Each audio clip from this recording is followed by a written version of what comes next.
So नमस्कार, आज आहे वटपौर्णिमा आणि मी तयार झालेले वटपौर्णिमेच्या पूजेसाठी. पण आम्हाला आज वेळ मिळाला नाही व्लॉग बनवायला, कारण मी आले हॉस्पिटलवरून 5:30 वाजता. त्यानंतर मग आम्ही सगळी तयारी केली आणि अंधाराच्या आता मला पूजा करायची होती, म्हणून मी फास्ट अर्धा तासात म्हणजे 6 वाजता रेडी झाले. राईट, 6 वाजता मी पूर्ण तयार झालेले. हो, 6 वाजता. आणि मग आम्ही एका सुंदर मंदिरात गेलेलो जिकडे वडाचं झाड आहे आणि आम्ही तिथे मस्त पूजा केली. पण आम्हाला व्हिडिओ शूट करायला वेळ नाही मिळाला. तर आम्ही रीलसाठी व्हिडिओ शूट केले. व्हिडिओ तिथे व्लॉगसाठी करायला वेळ नाही मिळाला, पण आम्ही रीलसाठी जे शूट केलेले ते आम्ही इथे टाकून देऊ. तुम्ही बघू शकता जे की तिथे आम्ही खूप गर्दीमध्ये व्हिडिओ काढले आणि क्षितिजाने म्हणजे मला थोडंसं तुम्ही सांगा वाटतं असं की पब्लिकली नव्हतं करायला पाहिजे आणि ती एक्स्ट्रोवर्ट आहे, सो नव्हतं करायला पाहिजे. It's your choice. म्हणजे तू एक्स्ट्रोवर्ट आहे, तू करतेस. हा, म्हणजे माझ्यासाठी तर ते नॉर्मल आहे. तुम्हाला व्हिडिओ मध्ये दिसेल जे काही मी शूट केलं दॅट इज नॉर्मल. ह्यांना एवढं ऑकवर्ड होत होतं, तुम्ही बघाल ते ऑकवर्ड होण्यासारखं आहे का हे पण सांगा. आणि अजून एक गोष्ट, आता मी आहे इंट्रोवर्ट, असं मला नाही जमत तर नाही जमत, पण तरी मी प्रयत्न केला आहे, पूर्ण प्रयत्न केला आहे. बघा तुम्ही व्हिडिओमध्ये बघा, पुढे दिसेलच. मी टाकून देईल इथे पुढे व्हिडिओ काय काय बनवले आम्ही, ते ब्लूपर्स पण टाकून देईल. तर आता मला असं वाटतं मी अशीच राहील रात्रभर दिवसभर, उद्या सकाळी आंघोळ करेपर्यंत. छान दिसते माझी वाईफ, एकदम गोड दिसते. मी तर फर्स्ट टाइम बघितलं, मी बाहेर गेलेलो थोडं सामान आणायला पूजेसाठीच, आणि आल्यावर बघितलं तर एकदम छान वाटलं. आधी तर सुट्टी नव्हती दोघांना पण, हिचं जरा उशिरा आली, पण ठीक आहे. आणि मी पण आवरूनच गेलेलो, तुम्हाला व्हिडिओमध्ये दिसेल. आता घरी आल्यावर खूप गरम झालं म्हणून चेंज करून घेतलं.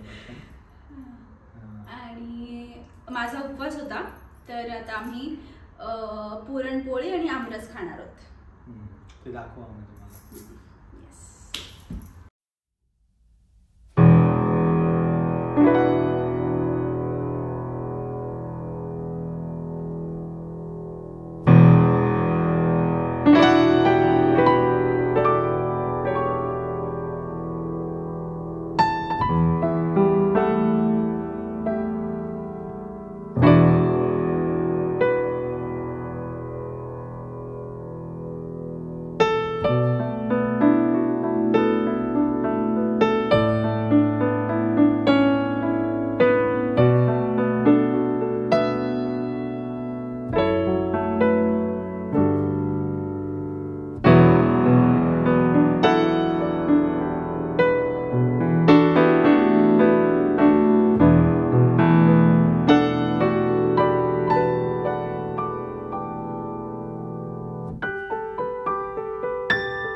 जेव्हा मी वटपौर्णिमेची पूजा करत होते फर्स्ट टाइम, तेव्हा मला प्रश्न पडलेला की वटपौर्णिमा वडालाच का, कारण वडाचं झाड मिळत नाही युजली, सो वडालाच का पूजायचंय, तर कुठल्या पण झाडाला का नाही हे करू शकत. तर मग मी गुगल केलेलं आणि then I got to know की जेव्हा सावित्री एका वडाच्या झाडाखाली बसलेल्या आणि त्यांच्या नवऱ्यासोबत म्हणजे सत्यवान त्यांच्यासोबत, तर तेव्हा यमराज आलेले सत्यवान त्यांना घ्यायला.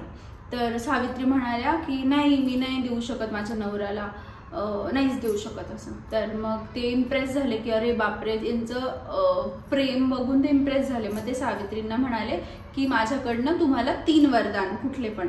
मग त्यांनी ते 3 पैकी 1 वरदान असं मागितलं की मला सत्यवान ह्यांच्याकडनं 100 म्हणजे पुत्री व्हावे, आणि म्हणून मग ते असे इतके दिवस म्हणजे त्यांना लाईफ मिळालं. सो अशी स्टोरी आहे की मग वडाच्या झाडाखाली जर किंवा वडाच्या झाडाची जर पूजा केली तर कुठल्या पण वाईफने नवऱ्यासाठी तर ते मनापासून केलं तर मग ते सफल होतं, म्हणजे ते होऊ शकतं चांगलं, नवऱ्याचं हेल्थ वेल्थ सगळं छान, म्हणून वडाच्या झाडाखाली पूजा करतात, अशी त्याची आख्यायिका आहे. समजलंय?